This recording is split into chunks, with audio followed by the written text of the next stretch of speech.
गबलूचा विवळण्याचा आवाज आला. त्याच्या डोळ्यासमोर पिवळसर चांदण्या गोल गोल भिंगू लागल्या व तो धाडकन जमिनीवर कोसळला. समर्थांनी गबलूकडे पाहत नाही नाही अशी मान हलवली. ए, कोण आहेस कोण तू? आणि सर्कसमध्ये काम करणारी माणसं घेऊन मला मारायला आलाय सोय? मजनूचं हे वाक्य ऐकून मेनकाच्या डोक्यात राग उसळला. ए मिठाईवाल्या, तुझ्या तर मेनका, मध्ये समर्थांचा आवाज आला. ह्याला मी पाहतो, तू शांतपणे ह्या लढ्याचा आनंद घे, समर्थ म्हणाले. तसे मेनकाने दात ओठ खात रागीट नजरेने मजनूकडे पाहिलं. गबलू डोक्याला हात लावत जमिनीवरून उठला. चालत पुन्हा मेनकाजवळ आला. कृणाल, तू ठीक आहेस ना? नाही म्हणजे चक्कर वगैरे येत असेल तर सांग, म्हणजे मेनका ह्याची चापकाने चामडी सोलेल. गबलू डोकं चोळत चोळत म्हटला. मी एकदम ठीक आहे गबलू, तू टेन्शन नको घेऊ, फक्त तुझं तोंड बंद ठेव. समर्थांनी असं म्हणतच मजनूकडे पाहिलं. आता तू बोल, का करतोयस हे सर्व? हे लहान मोठ्या माणसांचं अर्ध आयुष्य चोरून काय करणार आहेस तू? पाहायचंय तुला काय करणार आहे ते मी, मजनू थंड स्वरात म्हणाला. त्यावर समर्थांनी फक्त होकारार्थी मान हलवली. मनावर हिमतीचं पौलादी कवच बसवलं, कारण समर्थांना कळून चुकलं होतं, काहीतरी भयानक दृश्य पाहायला मिळणार आहे. मजनूने डाव्या हाताची हालचाल केली. लाल रंगाचा ग्लोव्ज घातलेला हात हळू चेहऱ्यावर लावलेल्या मास्कवर ठेवला. गबलू, मेनका दोघेही मजनूचा चेहरा पाहण्यासाठी उत्सुक झाले होते. समर्थसुद्धा उत्सुक होतेच, पण ते रूप कसं असेल, किती कुरूप अभद्र असेल ह्याचाच ते विचार करत होते. मजनूने मुखवट्यावर हात ठेवला. हळूच तो मुखवटा चेहऱ्यावरून बाजूला काढला. मुखवटा बाजूला सारताच मजनूचं ते भयावह भीतीप्रद असं रूप दिसलं. पूर्णतः चेहऱ्यावरची त्वचा सोलली होती. आतलं ते चॉकलेटी रंगाचं मांस स्पष्ट दिसत होतं. गालावरच्या गालफाडांतून आतले पांढरट रंगाचे ते दात दिसत होते. नाकाच्या जागी फक्त 2 रिकामे खड्डे होते. डोळ्यांच्या जागी 2 चमकणारे हिरवट खडे बसवले होते, ज्यात लाल रंगाचा माहेरी एवढा ठिपका होता. नाकातून हळूच लाल रंगाच्या मुंग्या वारुळातून एक एक करत बाहेर पडाव्या तशा बाहेर पडू लागल्या. त्याने हातातला मास्क खाली सोडून दिला. डोक्यावरची टोपी काढली. डोक्यावर एकही केस नव्हता. तुळतुलीत डोक्याचं लाल रंगाचं टक्कल होतं. डोक्यावर ठिकठिकाणी लहान लहान होल होते. त्याच होलमधून सफेद रंगाच्या वळवळत्या किडी एक एक करत वर आल्या, डोक्यावर फिरू लागल्या, तर नाकातून निघणाऱ्या लाल रंगाच्या मुंग्या चेहऱ्यावर फिरत होत्या. त्या ध्यानाला ना त्या मुंग्या चावत होत्या, नाही त्या किड्यांची किळस येत होती. हे असलं घाणेरडं रूप पाहून गबलूला भोवळ आली. तो जागेवरच कोसळला. मेनका, समर्थ मात्र विस्फारलेल्या नजरेने ते रूप पाहत होते. अमानवीय शक्तीचा हिडीस साक्षात्कार होता. अमानवीय शक्तीचा हिडीस साक्षात्कार होता तो. अमानवीय शक्तीने जन्माला घातलेला एक नमुना.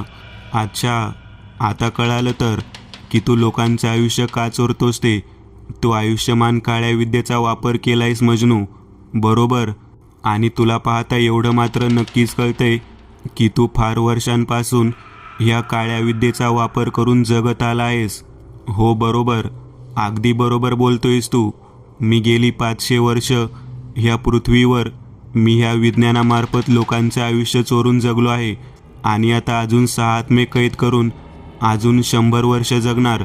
वाईटाचा धंदा, फुकटचा पैसा, विषारी माझी मिठाई. मी आहे शैतान हलवाई उर्फ मजनू मिठाईवाला. तो पुन्हा दोन्ही हात हवेत उंचावत गडगडाटी हसू लागला.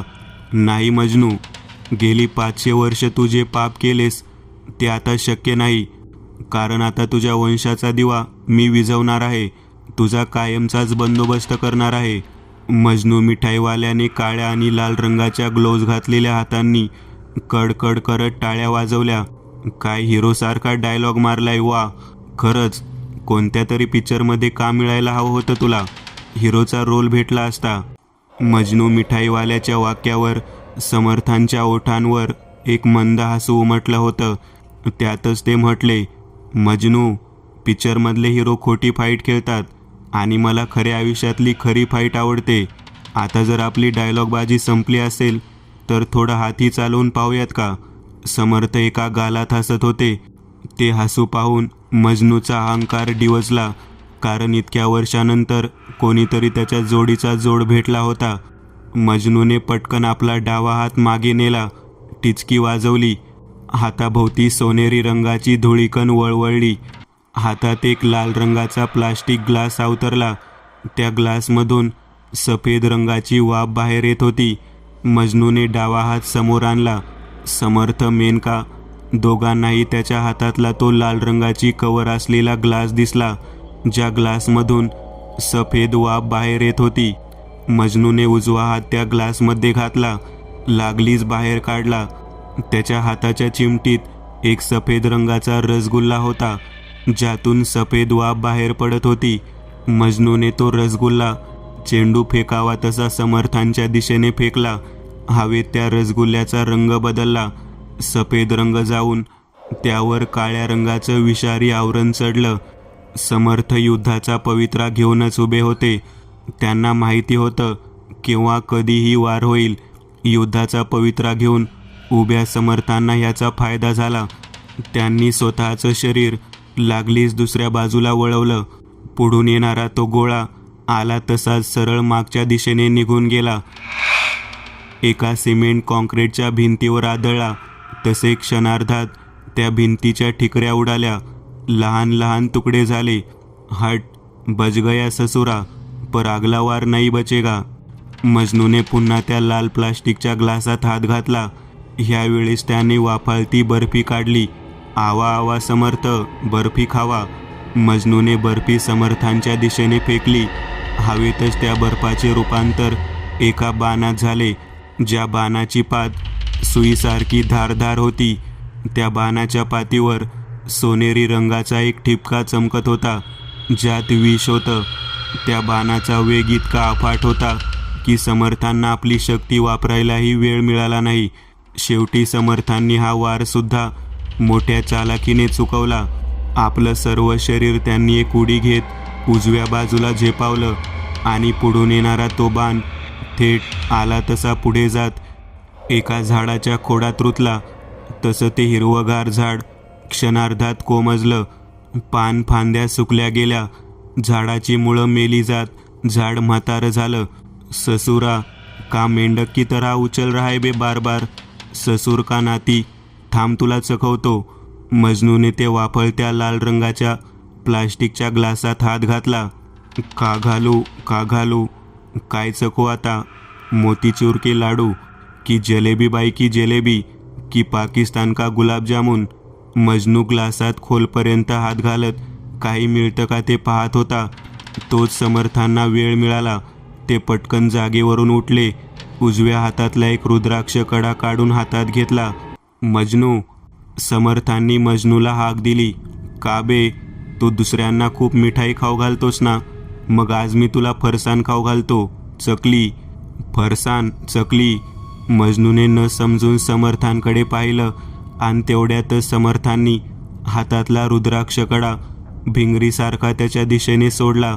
5 रुद्राक्ष असलेला तो कडा त्या 5ही रुद्राक्षांनी हवेत विस्तवासारखा पेट घेतला. त्यामधून ठिणग्या बाहेर पडू लागल्या. गोल गोल भिंगत रुद्राक्ष कड्याने मजनूचं अंतर 2 सेकंदात गाठलं आणि त्याच्या हातात असलेल्या त्या लाल रंगाच्या कवरच्या ग्लासला मधोमधून फाडत त्याच्या छातडातून आरपार होत मागे निघून गेला व मागून एक गोल वळण घेत पुन्हा समर्थांकडे आला. समर्थांनी एका हातात तो रुद्राक्ष पकडला, पुन्हा आपल्या हातात घातला व मजनूकडे पाहिलं. त्या हैवानाचं सर्व शरीर पायाच्या खालच्या नखापासून हळूहळू काळसर पडत चाललं होतं. जीन्स पॅन्ट, टी शर्ट, हात, पाय, डोकं, सर्व शरीर राखेत रूपांतर झालं. तसे समर्थांनी उजव्या हाताचा तळवा सरळ धरला. घनशोषक प्रगटम. समर्थांच्या हातावर निळसर रंगाने उजळलेला घन आकाराचा घनशोषक अवतरला. ए, तू हे काय केलंस मला?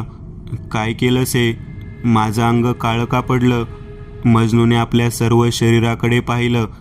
तुझी वेळ झाली आहे मजनू, हाच तुझा अंत आहे. समर्थांनी घनशोषक असलेला हात जरासा वर धरला तसे मजनूच्या सर्व शरीराची राख झाली. मजनूच्या देहाची राख होताच त्याच्या राखेतून तो काचेचा गोल चेंडू खाली पडला व ती राख हवेत सापासारखी वळवळत घनशोषकाच्या दिशेने आली, आत घुसली. वैरान घाटची चेटकीन, मौलाना, आंबेवाडीचा भोजा, मजनू मिठाईवाला. घनशोषकावर लिस्ट अपडेट झाली होती. समर्थ त्याच लिस्टला पाहत होते. मेनका मजनू जिथे उभा होता तिथे चालत आली. तिने खाली पडलेला तो काचेचा चेंडू उचलला. समर्थ, ह्याचं काय करायचं? त्याला फोडून टाक, म्हणजे ज्या ज्या माणसाचं आयुष्य कैद आहे ते मुक्त होऊन पुन्हा त्यांच्या शरीरात जाईल. समर्थांच्या वाक्यावर मेनकाने तो काचेचा गोळा जमिनीवर आपटला. तसे एक फटाका फुटल्यासारखा आवाज झाला. त्या फुटलेल्या काचेच्या चेंडूमधून ती कैद असलेली आयुष्यवाप मुक्त झाली. हवेतून उडत ज्या ज्या माणसाचं आयुष्य चोरलं गेलं होतं ते आयुष्य सर्वांना पुन्हा मिळालं. लहान मुलं जी म्हातारी झाली होती ती पुन्हा लहान झाली आणि जी मोठी माणसं लहान झाली होती ती पुन्हा मोठी झाली. जसं की घनश्याम शेठ व त्यांची पत्नी. काही वेळाने गबलूने डोळे उघडले. तो बेशुद्धीतून परत आला होता. कुठे आहे तो मजनूचा बच्चा? मी काय सोडत नाही त्याला. हरामखोर, हे हाफ तिकीट, जरा इजी. पाहिलं कसं मारतोस ते? मेनकाचा आवाज आला तसा गबलू मूग गिळून गप्प बसला. समर्थांनी मजनूला कैद केलंय. चल आता तू तोंड गोड कर, हे घे मिठाई. मेनकाने पेढ्यांचा बॉक्स गबलू पुढे धरला. मिठाई? गबलू दात काढत हसला, पण अचानक त्याचं हसू ओसरलं. ए मेनका, ही मिठाई कुठून आणली? मजनू मिठाईवाल्याकडून. मेनकाने डोळे मोठे केले तसा गबलू घाबरला. ओ कम ऑन गबलू, जस्ट जोकिंग. ही तर कृष्णालालची मिठाई आहे. तिने एक पेढा उचलून तोंडात टाकत खाल्ला व म्हणाली, काही झालं नाही ना? मग खा. गबलूने दात विचकत पूर्ण बॉक्सच हिसकावून घेतला व दूर पळाला. हा नाही सुधारणार, बदमाश. मेनकाने असं म्हणतच आपल्या सर्वांकडे पाहिलं व म्हटली, तुम्ही सुद्धा मिठाई खा, पण जरा कमी, कारण मिठाई स्वास्थ्य के लिए हानिकारक होती है. मित्रांनो, आज पुरतं एवढंच. तुम्हाला जर काही गोष्ट आवडली असेल तर नक्की लाईक करा. तुमच्यापैकी बरेचसे जण व्हिडिओ लाईक न करताच पळून जातात, पण हा जर व्हिडिओ तुम्ही लाईक केला तर मला जरा बरं वाटेल आणि असेच भारी भारी व्हिडिओ बनवायची माझ्यात एनर्जी येईल. त्यामुळे नक्की लाईक करा. आणि अजूनही कोणी या चॅनलला सबस्क्राईब केलेलं नसाल तर लगेच सबस्क्राईब करून टाका. आणि बाजूची घंटी ती मात्र दाबायला विसरू नका. देवाची घंटी आहे ती. चला तर मग पुन्हा भेटूया अशीच एक आगळी वेगळी गोष्ट घेऊन पुढच्या